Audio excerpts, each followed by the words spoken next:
एक बार ऐसा हुआ ब्रज में, सबके सब ब्रजवासी सुबह ही सुबह ये लाओ, वो ले चलो, वो लाओ, वो उधर ले आओ, कंडा सूखा कि नहीं सूखा, घी इकट्ठा करो। ठाकुर जी ने देखा, रे क्या हो रहा है भाई। नंद बाबा से इन्होंने पूछा, पिताजी क्या हो रहा है ये।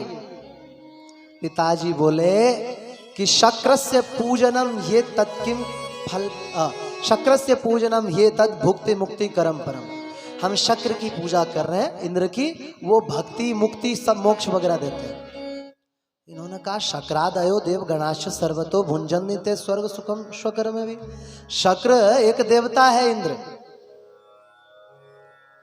अब बोल ही देते, हमारा क्या बिगाड़ेगा ससुर, ज्यादा से ज्यादा कल और बारिश हो जाएगी। बोले वो एक देवता मात्र है, वो ज्यादा से ज्यादा स्वर्ग दे सकता है, मोक्ष देने की शक्ति उसमें नहीं है। उसकी पूजा क्यों करते हो। बोले वो बारिश करता है। बोले वो उसका काम है। पुलिस आपको सुरक्षा देती है, पुलिस की आप पूजा करते हो क्या। नहीं करते, वो उसका काम है। सरकार पैसा दे रही है, सरकार को जनता टैक्स दे रही है। बोले वो तो भगवान के नौकर हैं। बोले तो किसकी पूजा करें। ठाकुर जी ने कहा समुत्थितो सो हरिवक्षसो गिरि गिरिर गोवर्धनो नाम गिरिंद्र राजराज। बोले भगवान के हृदय से प्रकट पौलस्त ऋषि के हाथ से जो आया, समोगतो यत्र पुलस्त्य तेजसा, उन गिरिराज गोवर्धन की पूजा करो। बड़े बूढ़े गोप बड़े प्रसन्न हुए। सन्नंद जी जो बड़े बूढ़े थे, उन्होंने पूछा बेटा कर्तव्या केन विधिना, गिरिराज जी का पूजन कैसे करना चाहिए। तो बोले महाराज गिरिराज जी की पूजा करनी हो तो पहले भूमि गोबर से लीप दो, और उसके बाद इंद्रियों को वश में रखते हुए पुरुष सूक्त का उच्चारण करते हुए और महाराज दिव्य रूप से आरती करें, तरह तरह के फल आदि चढ़ाएं। जहां पर गिरिराज ना हो, यत्र गोवर्धना ना भावा तत्र पूजा विधि सुनो। जहां नहीं है वहां क्या करो। बोले गोमयर वर्धनम कुर्या तदाकारम परोन्नत, वहां गोबर का बना लेना चाहिए। बोले इस तरह उनकी पूजा करनी चाहिए। महिमा हम पहले बहुत अधिक बोल चुके हैं। फिर सबके सब बड़े विस्मित हुए और गिरिराज पूजन के लिए चल पड़े। आप लोग भी अपना गिरिराज जी ले लो पूजन करने के लिए। पंडित जी, लाला, कपिल, तुम भीतर जाओ और अलमारी में सबसे ऊपर नित्य कर्म पूजा प्रकाश बोले।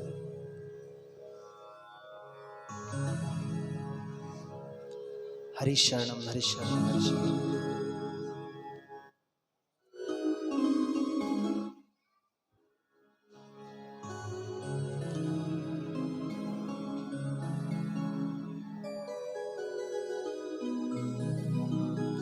अलमारी में, अलमारी में।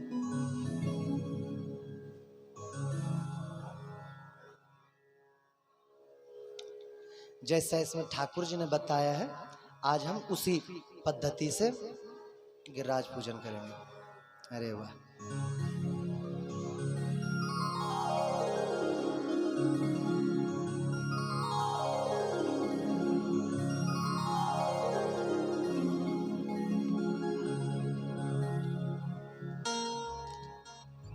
ले आए सब सामान।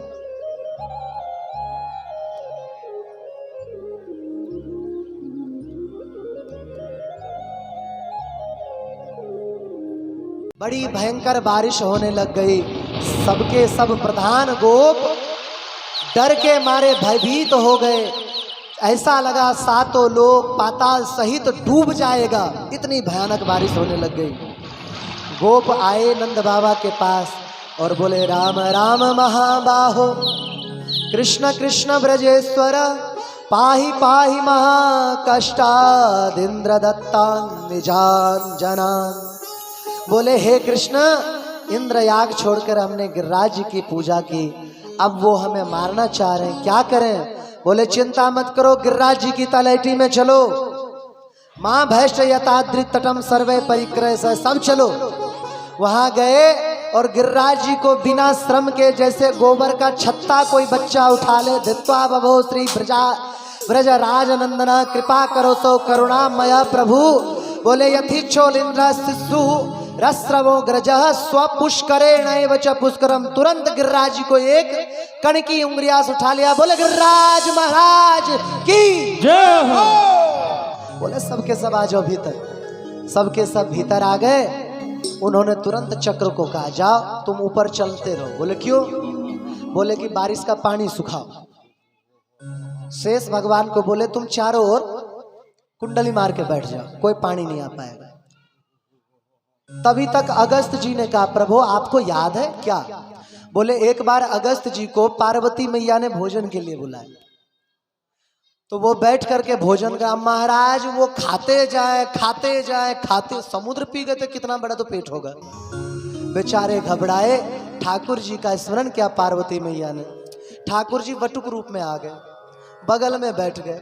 अगस्त जी को बिल्कुल पसंद नहीं आया, मेरा ही पेट नहीं भर रहा, ये ससुरा और आके बैठ गया। पार्वती मैया ने उन्हें भी 2 रोटी दिया, वो पाए और तुरंत हाथ धो लिया। पंगत में नियम होता है एक ने हाथ धो लिया सबको धोना पड़ेगा, एक साथ ही धोते हैं। अब बेचारे गुड़ने लगे, अरे नालायक पानी भी नहीं पीने दे, हाथ धो लिया। बोले बाबा चिंता मत करो, द्वापर में पिलाएंगे। तो अगस्त ऋषि को उन्होंने बुलाया। मैं बोलने वाला था, फोन किया, फोन कहाँ था उस समय। अगस्त ऋषि को बुलाया। अगस्त ऋषि जितना जल गिरता था जो बच जाता था वो पी जाते। भोले बाबा आए, त्रिशूल घुमाने लगे जोर जोर से चक्र की तरह। गोवर्धन में चकलेश्वर महादेव है ना, चकलेश्वर महादेव, चक्रेश्वर नाम है उनका से। और महाराज सारा जल सुखा दिया। इंद्र ने सोचा वज्र से जो है हम गिरिराज को ही तोड़ डालेंगे, परंतु ठाकुर जी ने इंद्र का हाथ ही रोक दिया, स्तंभित कर दिया। सारी धरती जल विहीन हो गई और जल सूख गया। ठाकुर जी ने कहा कि अब तुम लोग बाहर निकल जाओ, 7 दिवस हो चुके हैं। गोपों ने कहा पहले तुम निकल जाओ, हमने डंडा लगा रखा है। ठाकुर जी ने थोड़ा सा नीचे किया, सबरे डंडा टूट गए। बोले भैया तुम चाहते हो मैं पहले रख दूं? बोले नहीं भाई। दौड़ करके भागा, सब निकल आए, यह भी निकले। उस समय इंद्र आया, क्षमा मांगा।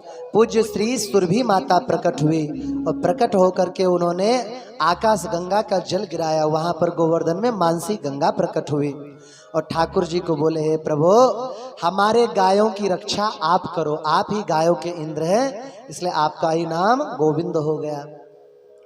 सारे ब्रजवासी नंद बाबा को घेर लिए और घेर करके कह रहे हैं, क्या कह रहे हैं? बोले अयम विभद्र गिरिवरम कमलम गज राडिव उच्छिलिंद्रम तथा बालो हस्ते नेकन लीला।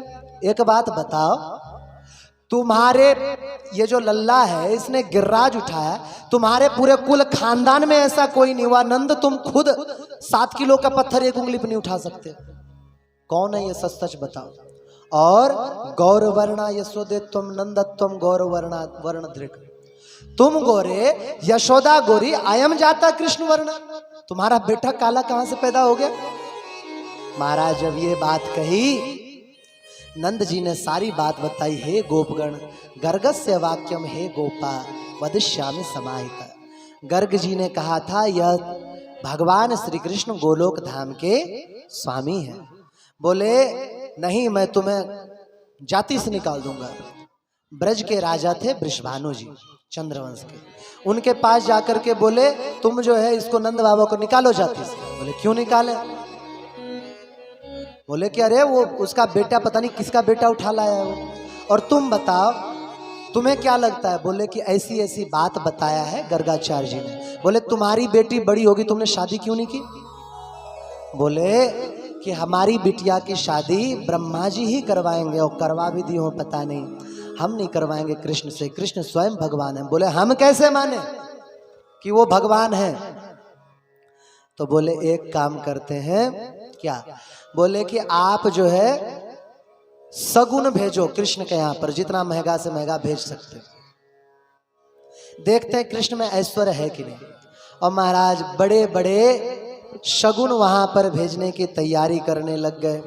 कहते हैं कि 100 करोड़ मोतियों की मुक्ताओं की माला लेकर के अपनी पुत्री के लिए इन्होंने नंदराज सभाम गत्वा वृषानाम कुशला वृषम निधाय दाम पत्राणी नंद बाहु प्रणम्यतम, वहां भेजा मौक्तिक हारों को लेकर के दाम पत्राणी, और प्रणाम करके वर्ण करने बोला कि ये महाराज राधा रानी की तरफ से क्या कहते हैं, सगुनी कहते हैं, हाँ क्या सगुदाई, सगाई, हाँ सगाई का भेजा है, आप भी अपनी तरफ से भेजिए।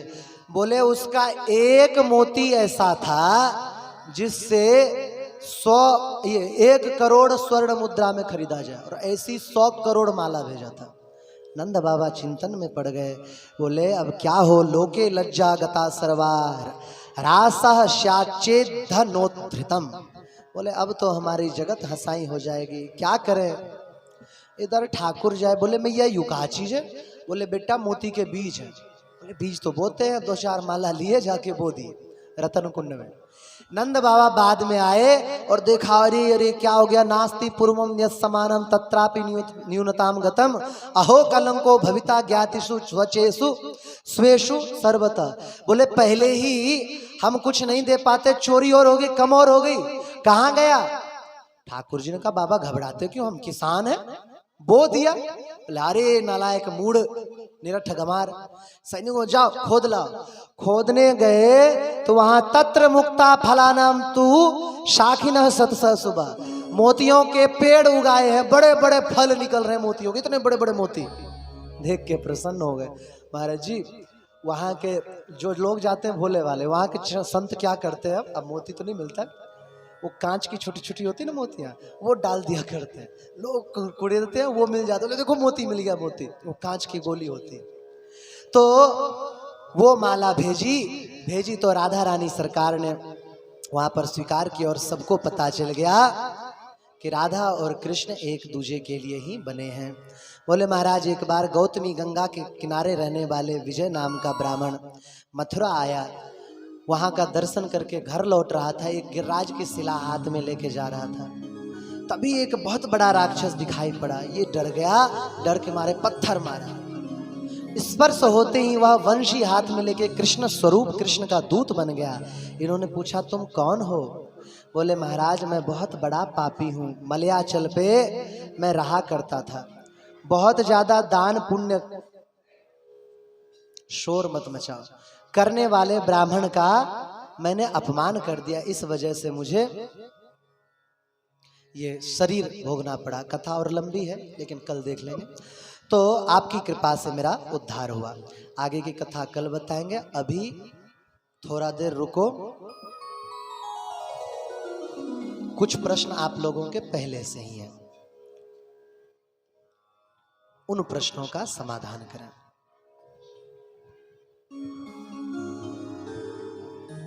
श्री दीन दयाल चौपारिया जी का प्रश्न है, मुक्ति होती किसकी है, शरीर की, मन की या आत्मा की? मुक्ति किसकी होती है? अगर शरीर की मुक्ति होती तो शरीर तो यहीं रह जाता है, आत्मा तो नित्य मुक्त है, उसकी तो मुक्ति करें तो करें क्या। और मन बुद्धि अहंकार, इसकी मुक्ति का तात्पर्य क्या है? अगर ये मुक्त हुए तो क्या मन ऊपर जाके रहेगा, मन सुख दुख भोगेगा? मुक्ति किसकी होती है? हरि शरणम हरि शरणम हरि शरणम। लाला ब्रह्म वैवर्त पुराण। हरि शरणम हरि शरणम।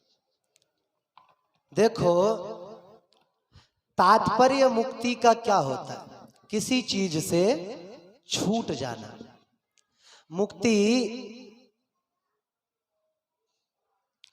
मुक्ति का केवल इतना तात्पर्य है कि आप संसार के चक्र में अब नहीं रहे, अब आप अध्यात्म को प्राप्त हो गए। मन बुद्धि अहंकार सहित आत्मा। बोले अहंकार और आत्मा का तात्पर्य क्या है?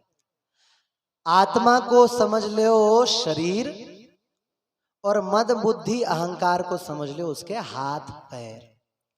आत्मा निश्चल है, कहीं चल नहीं सकता, कुछ सोच नहीं सकता। सोचेगा कौन? बुद्धि, उसने बुद्धि को पकड़ रखा है। आप देखो, लोग कहते हैं कि महाराज मन वश में नहीं होता, क्या करें। हम कहते हैं मन जितना वश में हो उतना तो शायद ही कोई चीज वश में हो। आप लोग बरसाना गए हैं? बरसाना गए हैं ना? सभी बरसाना गए हैं। राधा रानी का मंदिर देखा है? अब मंदिर का जो सामने की ओर से सीढ़ी होता है वो देखा है? कैसा दिखता याद है? मन पहुंच गया वहां? तुम तो यहीं बैठे हो सब रे। मन को आपने कहा मात्र और मन वहां पर पहुंच गया, चित्र भी दिखा दी कि कैसा होता है। आत्मा का ये न्याय की कारिकाएं बोले तो समझ में थोड़ा कम आएगा, इसलिए साधारण भाषा में समझ लो कि जैसे एक गाड़ी है, उस गाड़ी का आत्मा है इंजन, आत्मा इंजन है, लेकिन बाकी जो पहिए हैं उस पहिए के बगैर इंजन कहीं जा आ नहीं सकता। तो शरीर मन आदि की मुक्ति का तात्पर्य नहीं, मुक्ति का तात्पर्य केवल इतना ही है कि आप संसार के जन्म मरण से छूट गए और भगवान के लोग या ब्रह्मलीन हो गए, मन बुद्धि आदि सहित। जो ब्रह्मलीन होता है उसका मन बुद्धि आदि भी नष्ट हो जाता है और आत्मा मन बुद्धि आदि से भी छूट जाता है। हमने प्रारंभ में दूसरे स्कंद में आपको क्रम मुक्ति और सद्योन्मुक्ति बताया था। जो व्यक्ति भगवान के लोक जाते हैं वो मन बुद्धि से मुक्ति नहीं चाहते। मन बुद्धि से मुक्त हुआ, कौन किसको प्यार करे? चीनी है, चींटी खाएगी तो आनंद आएगा, है ना? और चीनी ही बन गए, अब चीनी ही बन गए तो चीनी को चीनी से क्या लेना देना, कोई आनंद नहीं। भक्त जब मुक्त होता है तो वह मन बुद्धि अहंकार मतलब चित्त, इन तीनों को लेके, अहंकार मतलब वो वाला गर्भोक्ति वाला नहीं, ये भी एक अहंकार है, दासोहम रामचंद्र से, दासोहम कृष्णचंद्र से। और जो ब्रह्म के उपासक होते हैं, भगवान में लीन होने वाले, उनकी मुक्ति का तात्पर्य है कि वो मन बुद्धि अहंकार से भी रहित हो गए और आत्मा परमात्मा में विलीन हो गए। दूसरा, श्री केशव देव पांडे जी महाराज और मदन लाल मछली वाले, क्या लिखा है? श्री मदन लाल जी शराब वाले, अरे क्या, सराय वाले, अच्छा थोड़ा ठीक लिखा गुरु भाई। तो इन दोनों पंडित जी महाराज को नमस्कार है। इन्होंने कहा कि जो सिर गणेश जी का था वो कहाँ गया, तो मैंने स्पष्ट बताया तो था, वो गोलोक में जाके कृष्ण के हृदय में लीन हो गया। प्रमाण देखना हो प्रकृति खंड में, इसमें देख लेना, ब्रह्मवैवर्त पुराण में जब चाहे देख लेना, यहाँ रखा रहता है। अभी ढूंढ के दिखाऊंगा, टाइम लग जाएगा, है ना? याद रखना ना, ब्रह्मवैवर्त पुराण। दूसरा, अब जितने लोग कॉपी लाए हो कॉपी लेकर रख लो या रिकॉर्डिंग चालू कर लो। एक आया है कि बच्चों के या बड़ों के या स्त्रियों के बाल जल्दी सफेद हो जाते हैं, रोग है, समझ लो। सबसे पहले आप ये समझो कि आपको जीना कैसे है, क्यों हो रहा है ये सब। बॉक्साइट एक धातु है, जो बच्चे पढ़ रहे हैं केमिस्ट्री वो जानते होंगे। बॉक्साइट से एल्युमिनियम बनता है। बॉक्साइट ये धातु क्या करता है, शरीर में जाकर के किडनी डैमेज करेगा, लीवर डैमेज करेगा और बालों की जड़ को खोखला करेगा, अस्थमा की बीमारी करेगा। पहले भारत में एल्युमिनियम के बर्तन नहीं हुआ करते थे। अंग्रेज आए, अंग्रेजों ने देखा कि जेल में जो कैदी हैं, जेल में कौन होते थे, कौन कैदी? क्रांतिकारी।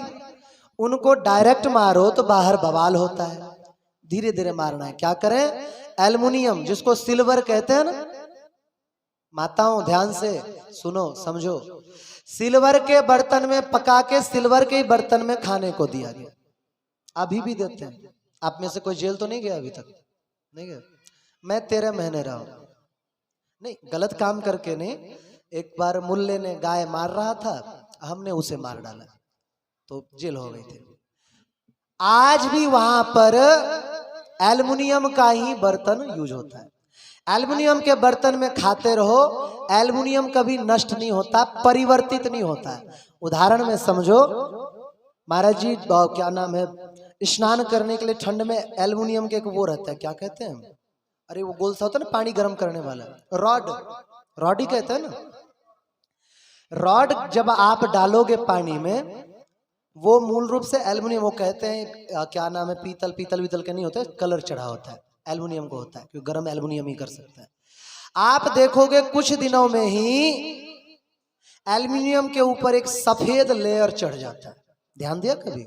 और कुछ दिनों बाद तो ठोकोगे तो सफेद सफेद निकलेगा।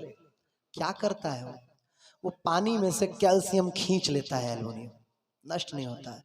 शरीर में से भी कैल्शियम नष्ट करता है एल्युमिनियम।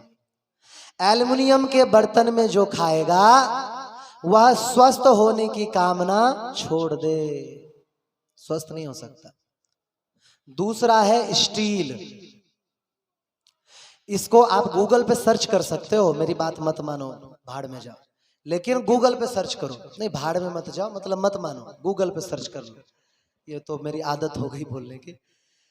स्टील में लोहा के साथ साथ क्रोमोनियम, मैग्नीज, टैनन, कैरर, कितने प्रकार के जहर मिलाकर के बनाया जाता है। मेरे कई मित्र हैं स्टील की कंपनी में काम करते हैं, उनसे हमने पूछा सच्ची बात है? बोले सच्ची बात है। गूगल पे सर्च किया, उसमें भी निकल आया। और जो केमिस्ट्री पढ़ते हैं वो बता सकते हैं, क्रोमोनियम के आगे लिखा रहता है जहर, स्पष्ट लिखा रहता है। मैग्नीज जहर, जहर ही लिखा रहता है। इसके बर्तन में खाओगे तो भी कभी स्वस्थ नहीं रहोगे। देखो सिद्धांत, खाएं किस में फिर? खाने के लिए आप अपने पूर्वजों को जरा याद करो। अभी आप लोग बहुत हैं, बाबा आप बड़े बुजुर्ग हैं, घर घर में स्टील की थाली थी कि कांसे की थाली थी? लोहे का कढ़ैया था कि ये स्टील और एल्युमिनियम का कढ़ैया था? लोहे की कढ़ैया था। टोकना माटी का, और भगोना पीतल का, कांसे का। होता था कि नहीं होता था? और हम लोग इतने बेवकूफ, सब छोड़ गए। देखो सबसे उत्तम भोजन है मिट्टी के बर्तन में भोजन करो। जब भोजन बनता है तो उसमें 100% माइक्रो न्यूट्रिएंट होता है, हिंदी में बोले सूक्ष्म पोषक तत्व होता है 100%। समझ में आ रहा है? 100% माइक्रो न्यूट्रिएंट होता है। जिस समय वो एल्युमिनियम के बर्तन में भोजन कोई बनाता है, एल्युमिनियम में सबसे बेकार कुकर प्रेशर। कुकर प्रेशर में भोजन पकता नहीं है, टूटता है, गल जाता है। आप मिट्टी के हांडी की दाल खाओ और कुकर प्रेशर के, समझ में आ जाएगा फर्क। तो श्री वाग्भट ऋषि ने कहा है कि जो भोजन बनाते समय सूर्य का प्रकाश भोजन पे ना पड़े और वायु का स्पर्श ना हो पाए, उस भोजन को मत करो। ए बूढ़ी माता बैठो, बीच बीच में कोई उठोगे, मैं बोल रहा हूं गंजा होने का साफ दे दूंगा, फिर गंजी होके डोलना पूरे गांव में। सब शांत होके बैठो। तुम्हें जो बता रहा हूं बहुत काम की बात, ताकि तुम बीमार ही ना पड़ो। आज जो ये 15 रोग दिया है, ये रोग ना हो इसलिए बता रहा हूं। तो क्या होता है कि जो कुकर प्रेशर होता है उसमें बाहर से हवा नहीं जा सकती, बाहर निकल तो सकती है, हवा नहीं जा सकती। तो अगर आप कुकर प्रेशर एल्युमिनियम स्टील के बर्तन में भोजन बनाते हो तो 93% माइक्रो न्यूट्रिएंट समाप्त हो जाता है। अब जब 93% माइक्रो न्यूट्रिएंट समाप्त हो गया तो आप भूसा खा रहे हो, कुछ खाने को है ही नहीं उसमें। मुश्किल से 7-8% आपको गुण पोषक तत्व मिलेंगे। ये मैं ऐसे नहीं कह रहा हूं, गूगल पे सर्च कर लेना, सब कुछ मिलता है। गूगल गुरु सबका गुरु। तो अगर कोई व्यक्ति फिर किस में भोजन बनाए? अगर मिट्टी के बर्तन में भोजन बनाओगे तो 100% माइक्रो न्यूट्रिएंट सुरक्षित रहता है। और एक बात बताऊं, शुगर के लिए मेरे पास लोग आते हैं, इन दोनों बच्चों को खड़ा कर दिया जाए। नहीं, ये नहीं, आपके पीछे 2 बच्चे बात कर रहे हैं। हाँ, इन्हीं दोनों बच्चों की बात कर रहा हूं। अरे मेरे बड़े बूढ़ों, बच्चों जैसा काम मत करो। हरिशरण। तो मिट्टी के बर्तन में 100%, हम ये बता रहे थे, शुगर रोगी मेरे पास आते हैं, महाराज 500 शुगर है, 600 शुगर है, चला नहीं जा रहा है, घुटना खत्म हो गया। हम कहते हैं मिट्टी के बर्तन में भोजन करो। महाराज फिर भी कुछ दवाई तो दे दो। हम ऐसे ही लवण भास्कर पकड़ा देते हैं, चलो कोई नहीं, तुझे जिद है तो ले ले।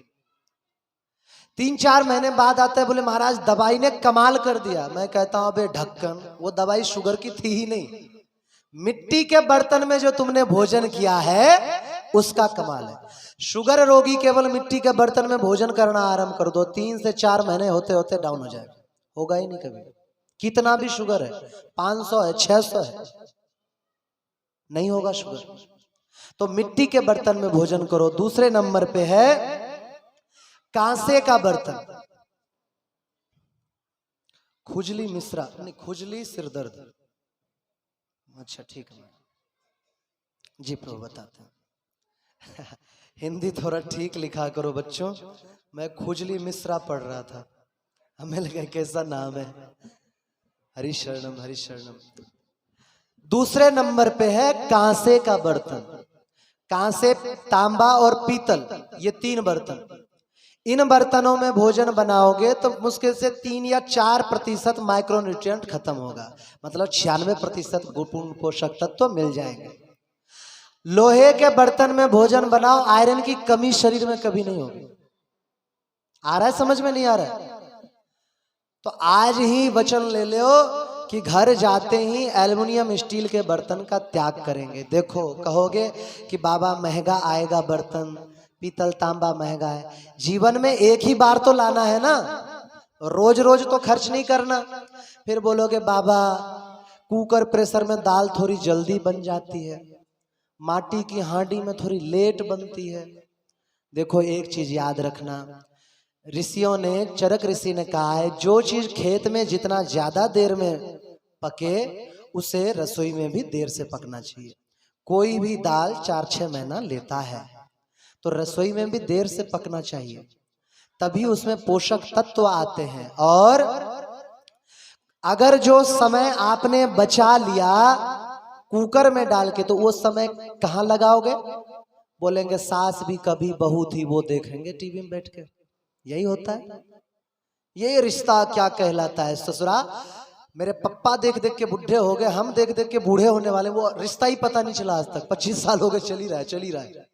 और माताएं उसी को देखे जा रही हैं, देखे जा रही हैं। बोले वो देखेंगे, उससे क्या होगा? फिर धीरे धीरे वो खा खा के बीमार पड़ेंगे, फिर हॉस्पिटल जाएंगे। अब 2 महीना वहां खर्च करो, जो समय इधर से बचाया वो उधर लगाओ। समय तो ऐसे ही जाना है। और रोटी चून जब पीसो, ये ध्यान रखना, 15 दिन के भीतर ही उस चून को खा लो।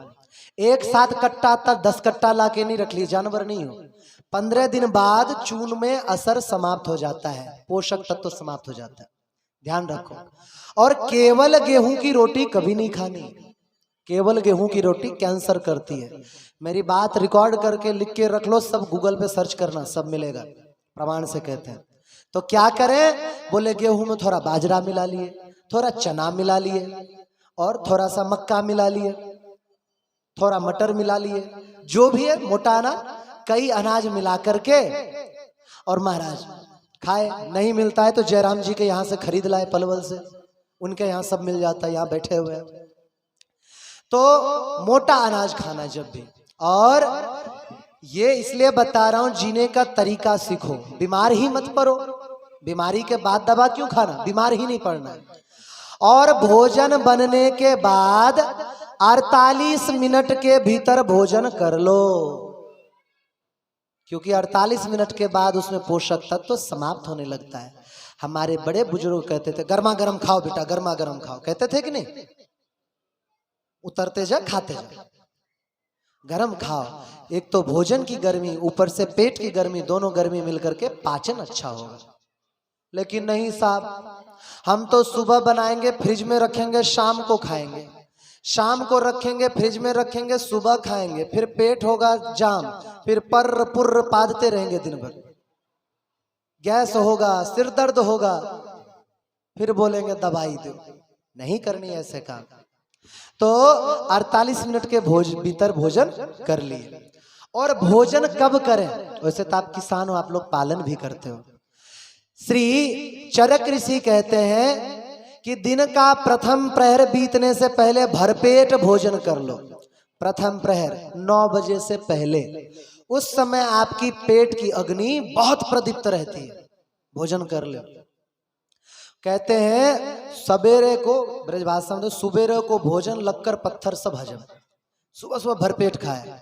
लेकिन आजकल तो नियम हो गया सुबह सुबह चाय पी रहे हैं। चाय पियोगे लीवर कमजोर होगा, किडनी कमजोर होगा, दिमाग पे धक्का लगेगा। देखो, एक कॉफी और चाय के विषय में महात्मा ने बताया है, और आप गूगल पे सर्च कर सकते हो। जो कॉफी पीते हैं, चाय पीते हैं, एक कीड़ा आता है, उन बीजों पर बैठता है, चाटता है, चाट चाट के वो पागल हो जाता है और उसी में चिपक के रह जाता है। फिर उसको साफ करके और बीज पैक करके भेजते हैं, पीस के भेजते हैं। वो पी करके हमें लगता है हमारा दिमाग तेज चलता है। कॉफी पागल करती है, कॉफी कैंसर करती है। कभी क्या नाम है, इसमें पूछ लेना, गूगल आदि पे सर्च करके पता चल जाएगा। तो सुबह सुबह चाय नहीं पीनी है, सुबह भरपेट भोजन करना है 9 बजे से पहले। और दोपहर क्या करनी? दोपहर बोले भूख ही नहीं लगेगी, लेकिन मान लो लग गया तो बोले उसमें दूध पी लो, छाछ पी लो। और भोजन के तुरंत बाद पानी नहीं पीनी।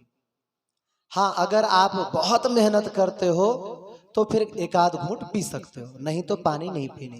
क्योंकि जैसे ही भोजन करोगे अंदर अग्नि प्रदीप्त हो गया, आपने पानी डाला मंदाग्नि हो गया, फिर वही भोजन सड़ेगा।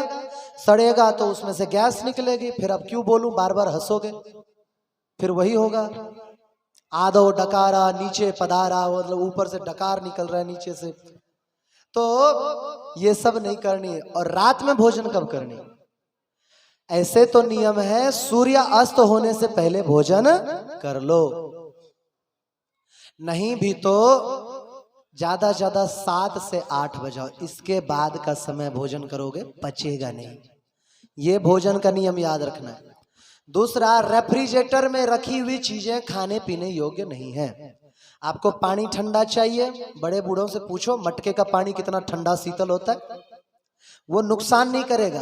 फ्रिज का पानी नुकसान करेगा। इसमें 12 प्रकार के जहर निकलते हैं, पढ़ लेना इंटरनेट पे। तो ये नियम पालन करने हैं। अच्छा, छोटे बच्चे हैं, ऐसा क्या करें? डेली उनका दिमाग तेज हो, हड्डी मजबूत हो, लंबाई भी बढ़े। तो मैं पहले भी बता चुका हूं, प्रातः काल खाली पेट गेहूं के दाने के बराबर चूना। बूढ़ा है, बच्चा है, जवान है, स्त्री है, पुरुष है, हिजड़ा है, कोई भी है, सबको गेहूं के दाने के बराबर चूना छाछ में डाल के या पानी में घोल करके या दही में डाल के, दाल में डाल के, गुड़ में, किसी भी चीज में मिला के और खाना।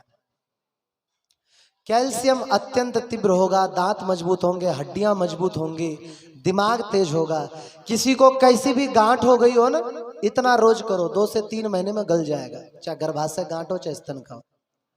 तो अब हम आते हैं उन विषयों पर जो आपको बताना है। बाल सफेद 2 कारणों से होता है।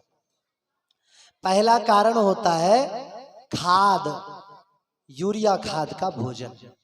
आजकल बच्चों के भी होते हैं, फिर बूढ़ों के भी होते हैं, जवानों के भी होते हैं। दूसरा, खारे पानी का सिर पे स्नान। तीसरा, शैम्पू लगाना।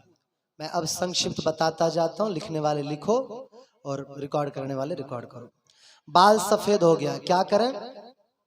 स्वर्ण बेल होता है, सोने जैसा पीला पीला, किसी पेड़ पे ऐसे ऐसे ऐसे हो जाता है, अमर बेल। वो जिस पेड़ पे होता है उस पेड़ को चूस लेता है, उसकी जड़ नहीं होती। वो ले आओ और क्या नाम है इसका, गुड़हल समझते हो? लाल रंग का फूल, गुड़हल का फूल, अड़हुल गुड़हल, उसका फूल इकट्ठा कर लो कुछ दिनों तक। इस दोनों को तिल के तेल में डाल करके तब तक पकाते रहो जब तक फूल और स्वर्ण बेल, अमर बेल काला ना हो जाए। उसके बाद छान के रख लो और उसकी हल्का हल्का मालिश किया करो, केस जड़ से काला हो जाएगा। और कुछ ऐड करना हो तो क्या करें? बोले कि जब आप आम खा लेते हो, आम की गुठली होती है, गुठली के अंदर एक गुठली होती है, उस गुठली को निकालो, वो पीस करके गंजा भी लेप लगाएगा कुछ दिनों तक तो केस उगाएंगे उसके। और तेल में भी डाल सकते हो, अद्भुत प्रयोग है। हाथी दांत भस्म मिलेगा नहीं, इसलिए उसका बताने का कोई फायदा नहीं। और एक पत्ता होता है, आप लोगों को याद है बचपन में खेला करते थे, इतना छोटा सा बीज लड़कियों के सिर पे मारते थे, वो चिपक जाता था, लड़कों के भी मारते, इतना बड़ा बीज रोड के किनारे किनारे होता है, छोटा धतूरा, चिरचिटा। ये ओंगा वाला चिरचिटा नहीं, दूसरा चिरचिटा, इतने बड़े बड़े बीज होते हैं। उसका पत्ता ले आना,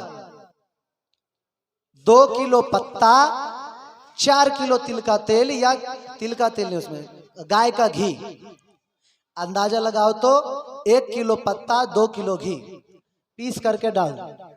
तब तक जलाओ जब तक काला ना हो जाए। सावधान, इसमें कभी कभी पटाखे फूटते हैं।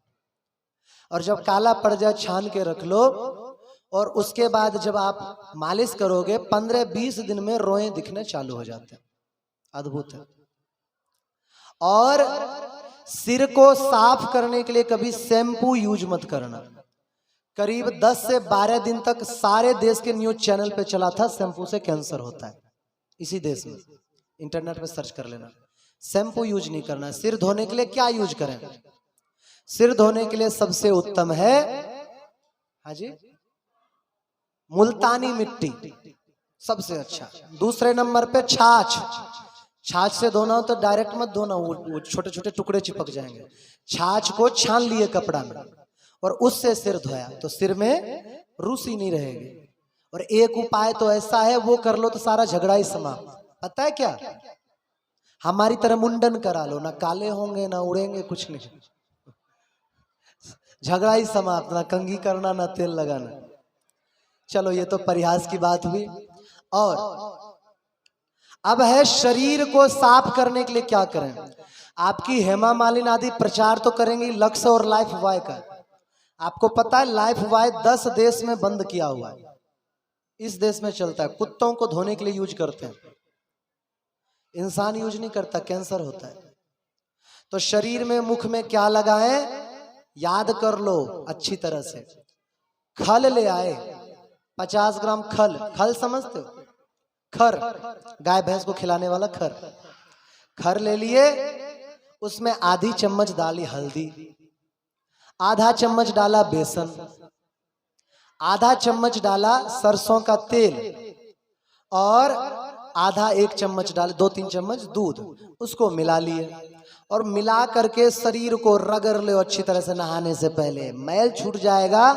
15 दिन में अगर आपका रंग ना सुधरने लग जाए तो मैं अपनी मूंछ उगा लूंगा, याद रखना। कटा तो नहीं सकता ना, पहले ही नहीं है। हरिशरणम हरिशरण, शांत शांत। तो नहीं भाई, कटाने की बात तो वो करे जिनके पास हो। तो 15 दिन के भीतर आपका शरीर चमकने लग जाएगा। 3 दिन के भीतर चमत्कार पाओगे। 3 दिन के भीतर। जो लिख रहे हो लिख ले हो, जो नहीं लिख रहे हो रिकॉर्ड कर ले हो, जो नहीं रिकॉर्ड कर रहे हो महाराज जी रिकॉर्ड कर रहे हैं, बाद में ले लेना इनसे, याद रहेगा। और आगे बताता हूं, दांत किससे साफ करें? बोले सुबह सुबह कॉलगेट करो। कॉलगेट बनता है गाय के हड्डियों के चूरे से। कॉलगेट कभी नहीं करनी, क्लोजअप नहीं करना, सेंसोडाइन नहीं करना। क्या है सबसे अच्छा? बड़े बुजुर्गों को पूछो, सबसे अच्छा तो चूल्हे की राख, अति उत्तम। दूसरे तीसरे नंबर पे दातुन, नीम आग वगैरह दातुन करो, कोई समस्या नहीं। अच्छा एक चीज और बताओ, मान लो कि विदेश चले गए, वैसे तो कहाँ तक जाओगे विदेश, लेकिन मान लो फिर भी चले गए और वहां ना दातुन मिल रहा है ना राख, क्या करना है? या सदा के लिए क्या करना है? दांत में पायरिया हो गया तो क्या करना है? खून जाता है तो क्या करना है? मसूड़े सूज गए तो क्या करना है? दांत टूट रहे तो क्या करना है? लिया सरसों का तेल और नमक, सेंधा नमक। हाँ बता दूं, भोजन में भी हमेशा सेंधा नमक प्रयोग करो। समुद्री नमक प्रयोग करोगे, जो सफेद टाटा बिरला और क्या आयोडीन नमक आता है, तो आप लोगों को ब्लड प्रेशर की बीमारी हो जाएगी। और जिनको हो गई है वो भी सेंधा नमक का प्रयोग करो, ब्लड प्रेशर बीमारी अपने आप ठीक हो जाएगी। तो सेंधा नमक लिए, थोड़ा सा तेल लिए और आधा चम्मच हल्दी लिए, एक बार में बना के रख लिए। उसको सुबह सुबह इस उंगली से लेकर के किए। महाराज खून जाना तो 3 दिन में बंद हो जाता है, दांत चमक जाएंगे। बहुत उत्तम चीज, यही उपयोग करना है। आया समझ में? और महाराज हमें चेहरे की सुंदरता चाहिए, चेहरे में दाग धब्बे हो जाए, फुंसी हो जाता है, ये बहुत लोगों की रहती है। और सुंदर दिखना भी चाहिए, भगवान ने रूप दिया है तो क्या जरूरत है ताड़का बन करके बैठे रहो, है ना? रूप दिया सुंदर बन के रहो। चेहरे पे दाग धब्बे आदि हो गए हैं तो क्या करना है?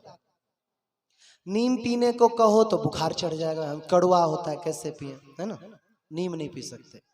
धनिया तो पी सकते हो, धनिया लिए, या ऐसा समझ लो कि धनिया की चटनी रोज खानी है, धनिया लहसुन की रोज चटनी खानी है, चेहरा चमका रहेगा, साफ रहेगा, दाने वगैरह नहीं होंगे चेहरा पे।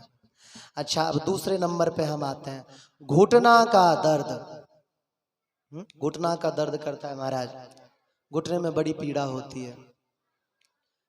याद कर लो, दिमाग में रट लो, बबूल का बीज, देसी कीकर, देसी कीकर का बीज इकट्ठा करना है और बीज को पीस करके बना देना है चूर्ण। 1 चम्मच सुबह, 1 चम्मच शाम को उस चूर्ण का सेवन करना है पानी से, हल्के गर्म जल से। और तिल का तेल लिए, उसमें डाला 5 धतूरा, 100 ग्राम लाल मिर्च, 2 गांठ लहसुन और 100 ग्राम तेज पत्ता। याद रहेगा? 100 ग्राम लाल मिर्च, 2 लहसुन की गांठ, 100 ग्राम तेज पत्ता और 4-5 धतूरा का फल। फल धतूरा तो समझते होंगे, धतूरा धतूरा ही कहते हैं, या धतूरा का पत्ता मिल जाए, वो डाल के तब तक जलाओ जब तक कि वो काला ना पड़ जाए। छान लिए, छान करके निकालो। जिनका घुटना जाम भी हो गया होगा वो भी धीरे धीरे मालिश से सही हो जाएगा। दोनों उपाय करनी है, बीज वाली चूर्ण भी लेना है और ये तेल भी लगाना है। जिन्होंने लिख लिया ठीक, जो रिकॉर्ड कर रहे हैं वो भी ठीक, और जो नहीं समझ पा रहे हैं बाद में बाबा यूट्यूब से दे देंगे आपको। घुटना दर्द। अच्छा, एक होता है कि घुटना के साथ साथ हर जॉइंट में दर्द होता है, अकड़ जाता है, तब क्या करें? उपाय बता रहा हूं, याद कर लो, डॉक्टर बन जाओगे, बेच के पैसा भी कमा सकते हो। क्या करना है? 1 किलो सफेद फिटकरी, क्या? 1 किलो सफेद फिटकरी और 2 किलो देसी टाड़ वाली गैया का गोमूत्र। 2 चीज याद रहेगा, 1 किलो फिटकरी सफेद वाली, 2 किलो देसी गैया का गोमूत्र। दोनों को एक मटके में डाले, ऊपर से पन्नी बांधी, फिर कपड़ा बांधा। कपड़ा बांधने के बाद मिट्टी का लेयर लगा के जमीन के नीचे 1 हाथ गाड़ दो। 40 दिन के बाद खोदो, खोद करके निकालो, संभाल के, मटका ना फूट जाए। उसमें वो फिटकरी मलहम जैसा बन चुका होगा। वो मलहम का मालिश करोगे 15-20 दिन के भीतर ही कैसा भी गठिया बाय हो समाप्त हो जाएगा। और बनाने में खर्च कितना? मुश्किल से 50-60 रुपए किलो फिटकरी आती है, और कोई खर्च ही नहीं। मटका 20, 25, 30 रुपया का। याद रह जाएगा? हाँ,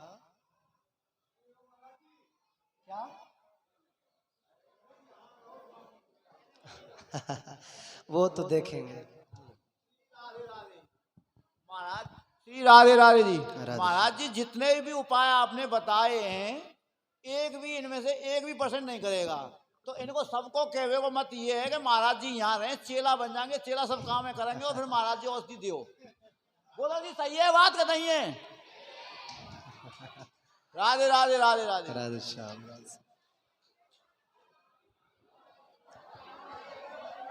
शांत हो जाओ, अभी बात पूरी नहीं हुई है। तो क्या आप लोगों में से कोई एक भी उपाय नहीं करोगे? तो बताऊं आगे या रहने दूं? बताऊं? बताऊं? चलो, ये तो बता दिया। आपके नहीं याद रहे तो टेंशन मत लेना, रिकॉर्ड हो रहा है। और भी बच्चे रिकॉर्ड कर रहे होंगे, कुछ बच्चे देखो, वो बच्चा भी रिकॉर्ड कर रहा है। एक है कि श्वास में तकलीफ होती है, दमा की बीमारी, एक की नहीं आई है, कई की आई है। एक भगवती माता है, उनको भी है, और एक राजेंद्र जी की पत्नी कमलेश, गले वाली माता, नहीं गले में चुभन, हाँ तो कमलेश माता जी, 2-3 का प्रश्न है। और एक है प्रेमवती माता जी, सत्यवती माता जी। चलो सभी करते हैं। तो सांस की तकलीफ है ऐसे होता है, समस्या होती है। अरे मुझे नहीं है, मैं बता रहा हूं करके, हंसो मत। तो तनिक दीवाल पे चढ़े, दीवाल कह रहा हूं, सीढ़ी पे चढ़े, 2-4 कदम दौड़ गए, सांस फूलने लग गया। क्या करें? बहुत साधारण उपाय है, 2 उपाय है, दोनों करने हैं। सुबह सुबह जगने के बाद 4 लहसुन, चाहे तो आग में भून के चाहे घी में पका के खा के ऊपर से 1 गिलास पानी पिए। दूसरा, दालचीनी जानते हो? दालचीनी जानते हो ना, सब साग में भी डालते हैं दालचीनी। दाल और चीनी नहीं, दालचीनी लकड़ी। दालचीनी पीस के रख ले, 1 चम्मच दालचीनी, 2 चम्मच शहद मिला के पियो। 3 महीने के बाद डॉक्टर से चेक करा लेगा, अस्थमा समाप्त, सदा के लिए समाप्त। इतना अद्भुत होता है। एक ने कहा है शरीर में थकावट होती, महाराज जी सबका नाम अब क्या लो, बहुत लंबे लंबे नाम है। शरीर में थकावट है, कमजोरी है, इस बात को ध्यान दो, क्योंकि ताकतवर सभी होना चाहता है। शोर मत मचाओ। क्या तुम लोग ब्राह्मण कन्या हो के, ब्राह्मण पत्नी हो के मछली बेच रही हो बैठ के, बताओ। तो किसी का शरीर कमजोर हो रखा है, शरीर मजबूत नहीं है, खाते पीते हैं लगता नहीं, कितना भी अच्छी चीज खा लें शरीर मोटा ही नहीं होता। तो क्या उपाय करें? 2 उपाय बताता हूं, दोनों याद रखना। एक तो प्रातः काल खाली, जब सुबह सुबह 8 बजे भोजन करो, कच्चा देसी गैया का दूध, 2-4 बासी रोटी और गुड़ मिला करके खाओ, वजन 1 महीने में बढ़ना चालू हो जाएगा। दूसरा उपाय, ताकत बहुत चाहिए, पहलवान लोग करते थे पहले, अब भूल गए लोग। उड़द की दाल जानते हो? उड़द की दाल, काली दाल, काली छिलके वाली दाल। उड़द की दाल लो और उसको तोड़ करके टुकड़े टुकड़े कर दो, मतलब दर दो छिलका सहित, दूध में डाल करके और उसमें खांड डाल करके खीर बनाओ, चीनी मत डालना, खांड डाल कर, और उसको खाओ। अगर उसको खाओगे ना, 3-4 दिन बाद ही करते फिरोगे, अब किससे लड़े, कोई तो मिल जाए बस एक बार। 3-4 दिन में इतनी ताकत आती। लेकिन ये वो प्रयोग करना जो मेहनत करते हैं, नहीं तो पचेगा ही नहीं। आया समझ में? हम मार्शल आर्ट जब सीखते थे, कराटे सीखते थे, तो कराटे वालों को वहां मांस खिलाते हैं। अब हम तो भाई राजपुरोहित ब्राह्मण, मांस की ऐसी तैसी, तो हम जो है उड़द खाते थे, उड़द की दाल, तो थकावट नहीं आती थी। तो उड़द की दाल बहुत ताकतवर। और दवाई यूज करना हो तो ले आना अल्फा क्यू और एवेना सेटाइवा क्यू। फिर से बताता हूँ, होम्योपैथी मेडिसिन है। अल्फा क्यू और एवेना सेटाइवा क्यू, दोनों को मिला लेना, 4-4 बूंद सुबह दोपहर शाम लेने लग जाना। शरीर भी तगड़ा करेगा, ताकतवर करेगा और अंदरूनी शक्ति भी बढ़ाएगा। ठीक है। अगला है आंखों में खुजली। आंखों में खुजली होती है, और एक बच्चे का ये भी आया था कि आंख लाल हो रखी है, पूरी आंख लाल हो रखी है। देखो, आंख की समस्त बीमारियों के लिए केवल 2 उपाय बताता हूं। एक आप लोगों का ही भूल गए हो, मैंने 8 नंबर तक के चश्मा लोगों के उतरवा दिए हैं। मेरे खुद का 4 नंबर का चश्मा उतरा है। आप ऐसे ही अंदाजा लगाओ मैं कितना पढ़ता रहता हूँ, आंख खराब होगी कि नहीं होगी। 4 नंबर का चश्मा लग गया था मुझे, 3.5-4 नंबर का। अब नहीं लगा रहा हूं, लगा दिख रहा है? नहीं दिख रहा है। 4 आंख दिख रहे हैं कि 2 दिख रहे हैं? 2 दिख रहे हैं। क्यों? क्योंकि चश्मा नहीं है। एक उपाय क्या, रात्रि के समय ही दातुन कर लो। आप इधर बैठ लो, दिखेगा, बच्ची को इधर भेज दो। हरिशरणम हरिशरणम। तो प्रातः काल जगने के बाद पहले रात में ही मंजन करके सोना, दातुन करना है, कोलगेट नहीं, दातुन या मंजन कुल्ला करके सोए। सुबह सुबह जगे, प्रातः काल जगते ही अपनी थूक ली, 4 बार इस आंख में भीतर लगाई, 4 बार इस आंख में। इतना उपाय करना। आप बड़े बुजुर्गों ने बताया होगा, आप लोग भूल गए होंगे, बड़ी बूढ़ी माताएं बड़े बुजुर्ग जानते भी होंगे, बड़े बुजुर्ग कहते थे करने को। अभी ओम दत्त दिवाकर जी, जयराम जी जानते हैं, 80-90 साल के हैं, रक्षा मंत्रालय से, दिल्ली से। वो आए हमारे पास मिलने के लिए लालपुर। बोले महाराज जी पहले दिखता नहीं था, चश्मा लगाना पड़ता था। रक्षा मंत्रालय दिल्ली से है, बहुत बड़े ऑफिसर हैं। 2 लाख तो बता रहे थे पेंशन मिल रही, सोचो कितने बड़े हुए हैं। तो वो बता रहे थे कि उनका चश्मा का नंबर गिर गया, मतलब चश्मा नहीं कहीं गिर गया, नंबर गिर गया। ये उपाय करनी है। दूसरा क्या करना है, त्रिफला चूर्ण बना लिए और रात में 1 चम्मच पानी में भिंगा करके सुबह सुबह उस पानी से, पानी पहले छान लो कई बार कपड़े से ताकि कण ना रह जाए, फिर छींटा मारे। ये 2 उपाय करो, 4 से 5 महीने में तो 8 नंबर का चश्मा मैंने उतरवाया इस 2 उपाय से। और आंखों की खुजली दूर हो जाएगी। कभी कभी होता है ना, एकदम से खुजली मचने लग गई, आंख लाल हो गया, लगा रक्त उतर आया आंखों में, ये उपाय करोगे तो बिल्कुल ठीक हो जाओगे। तुरंत हो रहा है तो अपना थूक भरो, एक कपड़ा लो, पानी निचोड़ करके आंख पे डाल करके लेट जाओ, थोड़ी देर में लालिमा खत्म हो जाए। ये उपाय। अच्छा, एक माता जी ने कहा है कि हाथ पैरों से चला नहीं जाता और पूरा शरीर दर्द होता है। मैंने तेल बनाने का बताया ना, वो तेल बना लो और उसका प्रयोग करो। दूसरा, हरा धनिया और जीरा, इसकी चटनी बना के खाया करो, तो उससे बहुत जल्दी लाभ होता है। एक कहा है थायराइड हो गया है, थायराइड का पहले भी बताया, धनिया से उत्तम कोई इलाज नहीं। धनिया के 50-100 ग्राम धनिया की चटनी बनाओ, गर्म पानी में मिला के पी जाया करो, लेकिन लो 2 से 3 महीना, सदा के लिए समाप्त, कभी नहीं होगा। हड्डी में गैप आ गया है, हड्डी में गैप आ गया है, रीढ़ की हड्डी में कहीं भी। प्रारंभ में हमने बताया चूना, याद है, गेहूं के दाने के बराबर चूना हड्डी का गैप सही कर देगा। और गठिया बता दिया, सब बता दिया। या हाथ पैरों चला नहीं जाते तो हो गया। घर में अशांति बनी रहती है, चलो इसका बताओ, ये सबकी समस्या है ना। एक दुख खत्म हुआ, दूसरा आ गया, दूसरा खत्म हुआ, तीसरा आ गया। क्यों होता है ये?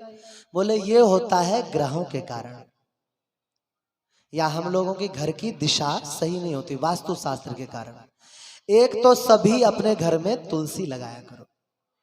दूसरा, कैसा भी भूत प्रेत की समस्या हो, कोई भी समस्या हो, बजरंग बाण का पाठ किया करो। बजरंग बाण जानते हो ना, जय हनुमंत संत हितकारी, सुन ले जय प्रभु अरज हम, सबको याद है। बजरंग बाण का रोज पाठ किया करो। उसमें शपथ दिया गया है हनुमान जी को, तो हनुमान चालीसा से ज्यादा जल्दी असर करता है। जिस कक्ष में, जिस घर में बजरंग बाण का पाठ होता है, वहां पर कभी भूत पलित नहीं ठहर सकते, अशांति नहीं ठहर सकती। महाराज कुछ और टोटका देखो, तुलसी माता लगाओ तो कोई टोटका करने की जरूरत नहीं। आक जानते हो, मदार, आक, कौवा, उसका जड़ खोद लो और अपने घर के 4 कोने में गाड़ दो, तो गृह शांति हो जाती है। याद रहेगा, बहुत साधारण उपाय है। और बोला है कि भगवान में कौन से भगवान की पूजा करें। देखो, आप लोगों के अपनी अपनी श्रद्धा है, जिनके प्रति आपका श्रद्धा हो उनकी पूजा करें। कोई छोटा नहीं है, कोई बड़ा नहीं है। मेरी अपनी खुद की बताऊं, मैं रामानंदी संप्रदाय से हूं, लेकिन राधा कृष्ण का भक्त हूं। गुरुजी ने राम मंत्र दिया है, लेकिन राधा राधा जपता रहता हूं। तो आपको जो इष्ट आपको पसंद हो उससे जपो। और महाराज जी, एक हमारी बुआ लगती हैं, एक भाभी मान लो, किसी को एलर्जी बन गई है, एलर्जी, आंखों की एलर्जी, उसके बाद में दिमागी एलर्जी बताई है डॉक्टर ने, तो उसके लिए उपाय पूछ रहे हैं। ठीक, एक तो गेहूं के दाने के बराबर चूना का प्रयोग आरंभ करो, ठीक है। और दूसरा क्या करना है, पीपल का पत्ता, ये बड़ा जबरदस्त उपाय है। जिनको हार्ट अटैक होता है ना, उनको करवा देना, बहुत जल्दी ठीक होता है। पीपल का 10 कोमल कोमल पत्ता लिए और पत्ता लेके पानी में डाल के गुड़ अदरक डाल के काढ़ा बना लिए। काढ़ा तो समझते हो, ये रोज पीते रहिए। कैसा भी मेंटली प्रॉब्लम होगा वो दूर हो जाएगा, कैसा भी समस्या हो मानसिक। और मानसिक समस्या के ऊपर और भी औषधि बनती भी, हमारे आश्रम में भी बनती है, तो वहां से भी आकर के ले सकते हो। तो ये उपाय कर सकते हो, पीपल के पत्ते वाला दूर हो जाएगा। दूसरा, ये अगर नहीं उपलब्ध हो पाया, वैसे भारत में पीपल ना उपलब्ध हो तो लानत है भाई, पीपल तो हर जगह होता है। हाँ, लेकिन फिर भी बाई चांस ऐसा कुछ होता है, 2-3 तुलसी का पत्ता लिया या 4 तुलसी का पत्ता लिया, थोड़ा सा शहद लिया, उसके साथ चबा के खा गए, तो बुद्धि बहुत तेज करती है। बुद्धि से संबंधित कैसा भी इन्फेक्शन हो उसे समाप्त कर देता है। और त्रिफला चूर्ण वाला जो छींटा है वो लगाना, बहुत सस्ता है, 50 रुपए में आधा 1 किलो आ जाएगा। और 1 किलो त्रिफला ले लिए तो साल भर से भी ज्यादा चल जाएगा। गले में माता जी को कुछ चुभता है। अब माता जी इसके विषय में तो हम कहेंगे कथा हो जाने दीजिए, फिर आपने कभी चेक करवाया हो कुछ, क्या कहते हैं, कार्ड वार्ड हो, तो वो एक बार दिखाएं। श्री राजेंद्र जी की पत्नी कमलेश माता जी का। और खुजली होता है, बहुत ज्यादा खुजली होता है, बहुत अच्छा उपाय है गोविंद राम भगत जी। खुजली होता है, खुजली के लिए पीपल का पत्ता जला लो, कपूर मिला लो। पीपल का पत्ता जलाए, कपूर मिलाए और मिला करके उसको सरसों या किसी तेल में मलहम टाइप का कर लो। इसकी मालिश करने से कैसी भी खुजली चली जाती है। एक होती है दाद, दाद वाली खुजली, वो क्या होता है, उसमें गोल सा घेरा सा बन जाता है। उस खुजली में क्या करना, थोड़ा सा कष्ट होगा, लहसुन लेकर के पीस लो और पीस करके लो। लेयर मत बना देना, ज्यादा मत बनाना, छाले पड़ जाएंगे, या छाले पड़े तो चिंता मत करना, वो समाप्त हो जाएगा। और खुजली के लिए, खुजली किसी को अगर पूरे शरीर में हो रहा है, मतलब उसका रक्त अशुद्ध हो गया है, तो उस व्यक्ति को चाहिए पी सकें तो नीम का काढ़ा पीना आरंभ कर दें। 10 से 12 दिन में रक्त की अशुद्धियां दूर हो जाएंगे, चेहरे का तेज बढ़ जाएगा। रक्त शुद्ध होते ही चेहरे पे फुंसी पिंपल ये नष्ट हो जाएंगे। रक्त शुद्ध होते ही चेहरे पे दाग धब्बे नष्ट हो जाएंगे, तो ये कर सकते हैं। और सिर दर्द होता है तो जाहिर सी बात है पेट साफ नहीं होता होगा। जिनका पेट साफ नहीं होता है उनको लंबा सिर दर्द होता है, कई कई साल पुराना सिर दर्द हो जाता है। पेट साफ करने के लिए मैंने एक तो उपाय आपको बताया, भोजन सुबह जल्दी करो, अपने आप पेट साफ होगा। 1 किलो हर्ड खरीद के लेना, हर्र होता है ना, हर्र, उसको ला करके गोमूत्र में भिंगा देना 10-15 दिन। उसके बाद निकालो और निकाल करके कूट करके चूर्ण बना लो और उसमें सेंधा नमक मिला के रात को सोने से पहले थोड़ा मुख में रख के सो जाया करो, पेट साफ हो जाएगा। शास्त्रों में वचन है, सर्वेशाम रोगाणाम निदानम कुपिता मल, सभी रोगों का जड़ कुपित हुआ मल है। इसको आज की भाषा में राजू श्रीवास्तव जी बोलते थे, पेट सफा हर रोग दफा, बोलते थे ना। तो ये कर सकते हो। दाढ़ का दर्द, दाढ़ में लंबे समय से दर्द होता है। अब बाकी की चीजें हम कल बताएंगे, दाढ़ के दर्द का कल बताएंगे। कल अंतिम दिन की कथा है, तो अगर आप लोग जल्दी आ जाते हो तो कथा करके और कम से कम 2 घंटा और बताऊंगा जो 2 मिनट में असर कर दे। सिर दर्द 2 मिनट में ठीक किया जा सकता है, नाभि 1 मिनट में ठीक किया जा सकता है, ये सभी बताऊंगा, लेकिन अब कल बताएंगे, ठीक है? समझ में आई बात? ऐसे ही बस गर्दन हिलाते रहना बैल की तरह।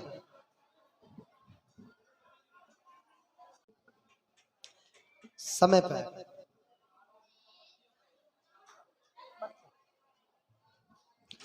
जय सिया राम, जय जय सिया राम, जय सिया राम, जय जय सिया राम, जय सिया राम, जय जय सिया राम, जय सिया राम, जय जय सिया राम।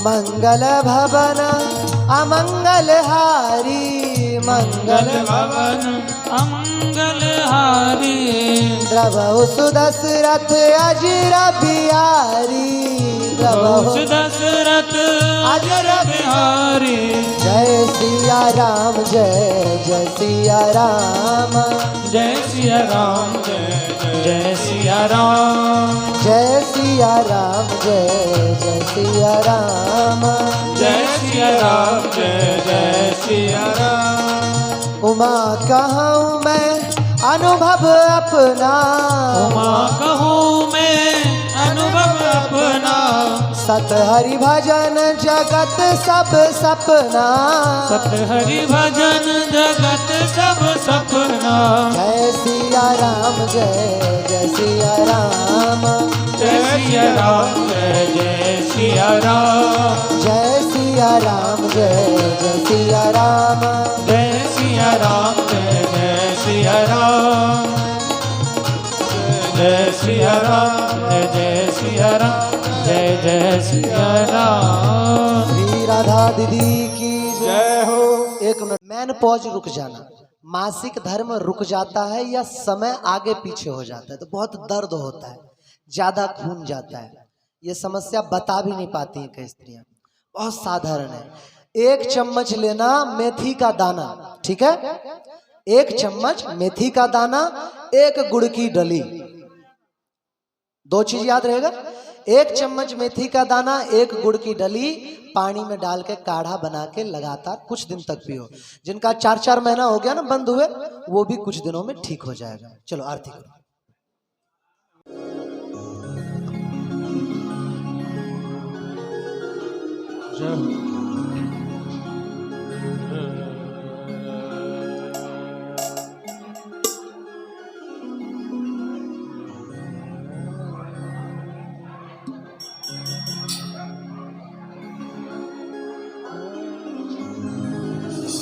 एक मिनट रुकना भाई, आरती का प्रसंग है तो आरती का इन्होंने सवाल किया है।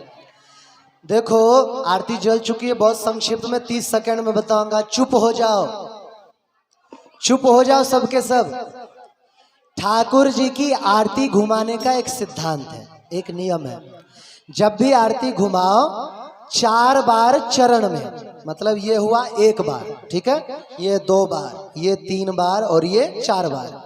4 बार चरण में, 2 बार हृदय पे, 1 2, 1 बार मुख में, ये हो गया 4 2 6 1 7, और 7 बार पूरे शरीर में, 1 2 इस तरह से करके। दूसरा, अगर आप क्या नाम है जल छिड़कें तो उत्तम है कि दक्षिणावर्त शंख से जल छिड़कें।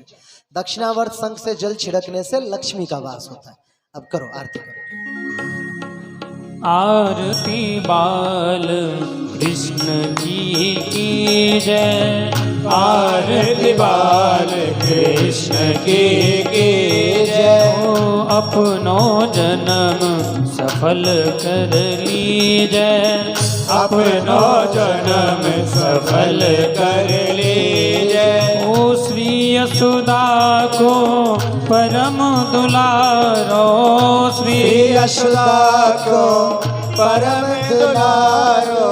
ओ बाबा की अखियन को तारो, बाबा की अखियन को तारो। ओ गोपिन के प्राणन को प्यारो, गोपिन के प्राणन को प्यारो। इन पर प्राण न्योछावर की जय, आरती बाल कृष्ण की जय। अपनो जन्म सफल कर लीजय, अपनो जन्म सफल कर लीजय। बलदाऊ को छोटो भैया, बलदाऊ को छोटो भैया। कनुआ कह कर बोलया कि मैया, कनुआ कह के बोलया कि मैया। परम मुदित मन लेत बलैया, परम मुदित मन लेत बलैया। यह छवि नैनन में भर लीजय। आरती बाल कृष्ण की जय। हो अपनो जन्म सफल कर लीजय। अरे तू तरी बोलन मधुर सुहावे। तो तर बोलत मधुर सुहावे। सखन संग खेलत सुख पावे। सखन संग खेलत सुख पावे। सोई सुकृति जो इनको ध्यावे। सोई सुख दी जो इनको भावे। अब इनको अपनो कर लीजय। आरती बाल कृष्ण की जय। अपनो जन्म सफल कर लीजय। तो अपनो जन्म सफल कर लीजय। श्री राधावर सुकर कन्हैया।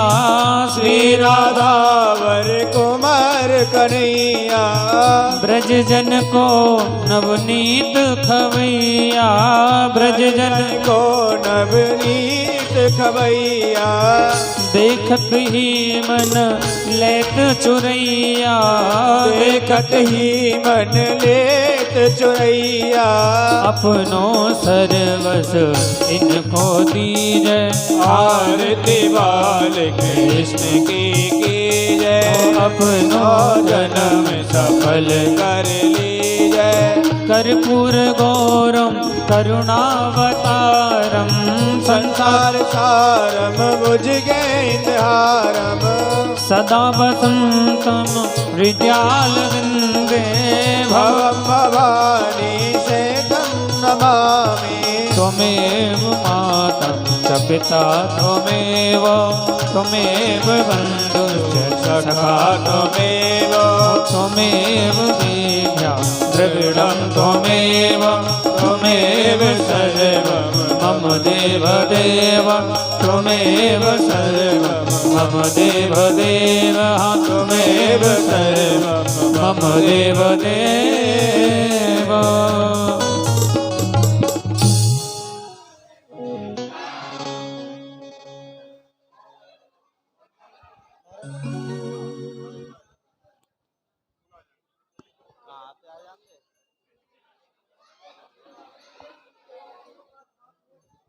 वृंदावन वहाँ के बिहारी लाल की जय हो। बोले जगल जोड़ी सरकार की जय हो। बोले श्रीमद् भागवत महापुराण की जय हो। जय जय श्री राधे। सभी पुष्पांजलि के लिए फूल तुलसी ले लेंगे।